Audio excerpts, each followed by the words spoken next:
Big TV భక్తి సమాచారం WhatsApp ఛానల్లో జాయిన్ అవ్వండి. అన్ని విశేషాలు ఎప్పటికప్పుడు తెలుసుకోండి.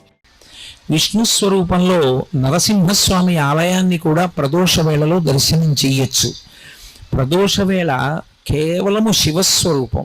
ఆ సమయంలో సంధ్యావందనం చేసిన, ఆ సమయంలో భగవన్నామం చెప్పిన, ఆ సమయంలో భగవత్ సంబంధమైనటువంటి కీర్తన చేసిన పరమశివుని యొక్క విశేషమైనటువంటి అనుగ్రహములకు పాత్రులమవుతాం. అందుకే పూర్వకాలంలో ఈ ప్రదోష వేళ అయ్యేటప్పటికీ ప్రతి ఇంట్లోనూ కూడా సాంబశివ గేయామృతము అని చెప్పి సాంబ సదాశివ సాంబ సదాశివ సాంబ సదాశివ సాంబశివ అంటూ ఆతో మొదలుపెట్టి చిట్ట చివర అలుకాధీశ్వర అంటూ అలు వరకు భగవంతుడి మీద కీర్తనలు చేస్తూ ఒకళ్ళేమో మకుటం, ఒకళ్ళేమో పాదం చెప్తారు. మిగిలిన వాళ్ళందరూ సాంబ సదాశివ సాంబ సదాశివ సాంబ సదాశివ సాంబ శివ అంటారు. సా అంబ శివ అంటే పార్వతీదేవితో కలిసి ఉన్నటువంటి పరమశివుని మేము స్మరిస్తున్నాం. శివస్మరణము అంత గొప్పది, శివభక్తి అంత గొప్పది. అందుకని ప్రదోష వేళ తనంత తానుగా శివ పూజకి సంబంధించినటువంటి కాలమై ఉంటుంది. అందుకే అసలు సూర్యోదయం అవుతున్నప్పుడు నిద్రపోకూడదు. సూర్యోదయం అవుతున్నప్పుడు నిద్రపోయిన వాళ్ళని కూడా క్షమిస్తారేమో కానీ ప్రదోష వేళలో నిద్రపోయినటువంటి వాళ్ళకి మాత్రం క్షమాభిక్ష ఉండదు.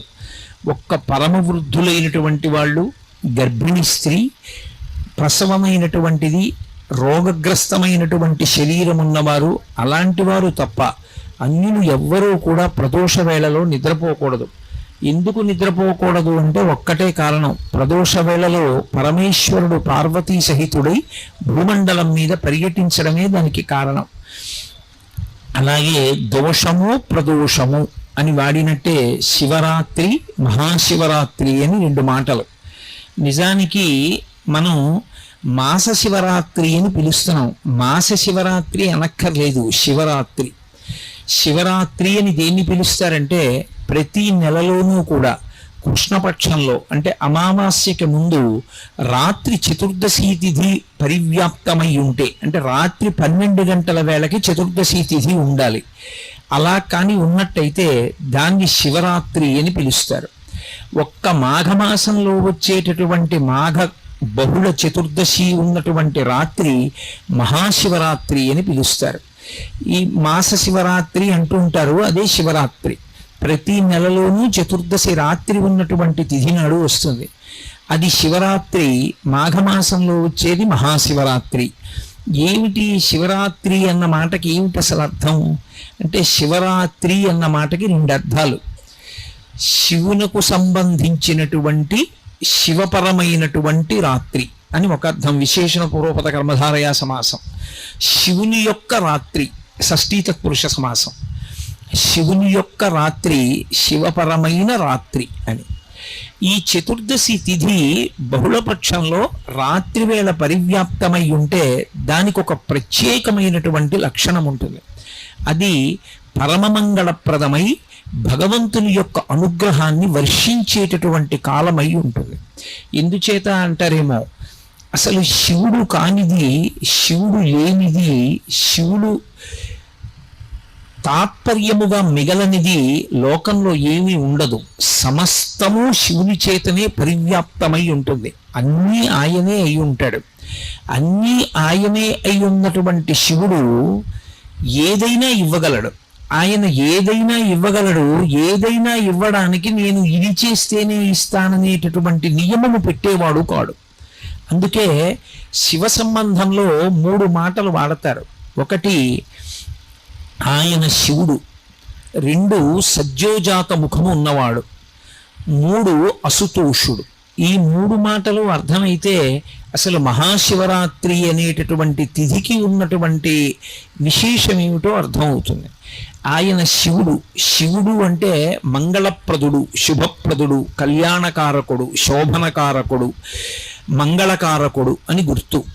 ఆయన ఎప్పుడూ భక్తులైనటువంటి వారికి మంచి చెయ్యడం వినా, ఉపకారం చెయ్యడం వినా అపకారం చెయ్యడం అనేటటువంటిది తెలియని స్వరూపం ఏముంటుందో అటువంటి భగవత్ స్వరూపానికి శివ అని పిలుస్తారు. అందుకే అసలు శివుడు ఎన్నడూ ఇబ్బంది పెట్టడం అనేటటువంటి మాట లోకంలో ఉండదు. అందుకే మంత్రపుష్పం చెప్పినప్పుడు చెప్తూ ఉంటారు, ఈశాన సర్వ విద్యానాం ఈశ్వర సర్వభూతానాం బ్రహ్మాధిపతి బ్రహ్మణోధిపతి బ్రహ్మా శివోమే అస్తు సదాశివోం అంటారు. సదాశివోం, సదా బ్రహ్మ సదా విష్ణు ఆ మాటలు లేవు వేదంలో. సదాశివ అదొక్కటే ఉంది. సదాశివుడు అని పేరు పెట్టుకుంటూ ఉంటారు. ఆయన పేరు సదాశివరావు గారండి అంటుంటారు. సదాశివ అంటే సదా అంటే ఎల్లప్పుడూ ఆయన శివుడు. శివుడు అంటే మంగళప్రదుడు. ఎల్లప్పుడూ అంటే ఆయన అసలు కోపం పెట్టుకోవడం అనేటటువంటి మాట కానీ బాధ పెట్టడం అన్న మాట కానీ తెలియని వాడెవరైనా ఉంటే లోకంలో అది శివుడు ఒక్కడే.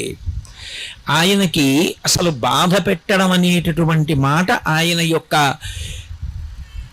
చరిత్రలో, ఆయన యొక్క జీవితంలో, ఆయన యొక్క అనుగ్రహ ప్రధాన విశేషమునందు ఎక్కడా కనపడదు. ఎంత దోషభూయిష్టమైనటువంటి జీవితం ఉన్నవాడైనా సరే ఒక్కసారి వెళ్ళి శివ అని పిలిచినంత మాత్రం చేత ఆయన వెంటనే అనుగ్రహిస్తాడు. అలా అనుగ్రహించగలిగినటువంటి ఉదారమైన హృదయం ఉన్నవాడు లోకమునకు తండ్రి కనుక జగత పితరౌ వందే పార్వతీ పరమేశ్వరౌ అంటాడు కాళిదాస మహాకవి. పార్వతీ పరమేశ్వరులు ఈ లోకమునకు తల్లిదండ్రులు. తండ్రి అయిన కారణం చేత ఆయన యొక్క హృదయము ఎల్లవేళలా కూడా కారుణ్యముతో నిండిపోయి ఉంటుంది, దయతో. ఆ దయతో ఉన్న కారణం చేత ఆయన నువ్వు ఈ తప్పు చేశావని చూడడం, వచ్చి క్షమించమని అడిగి భక్తితో నిలబడినంత మాత్రం చేత అనుగ్రహించగలిగినటువంటి పితృహృదయము కలిగినటువంటి వాడు. అలా అనుగ్రహించగలిగినటువంటి స్వరూపమై ఆయన శివుడై ఉంటాడు. శివ అన్న శబ్దానికి అర్థం ఏమిటంటే మంగళప్రదత్వము చేత శివం సుందరం సత్యం, సత్యం శివం సుందరం అని మనం మాట మాట్లాడుతూ ఉంటాం ఎప్పుడు. సత్యం అంటే సత్యం, సత్యం అంటే ఒకనాడు ఉండి ఒకనాడు లేకుండా పోయేవాడు కాడు, ఆయన ఎప్పుడూ ఉంటాడు. For more videos like this, subscribe Big TV channel.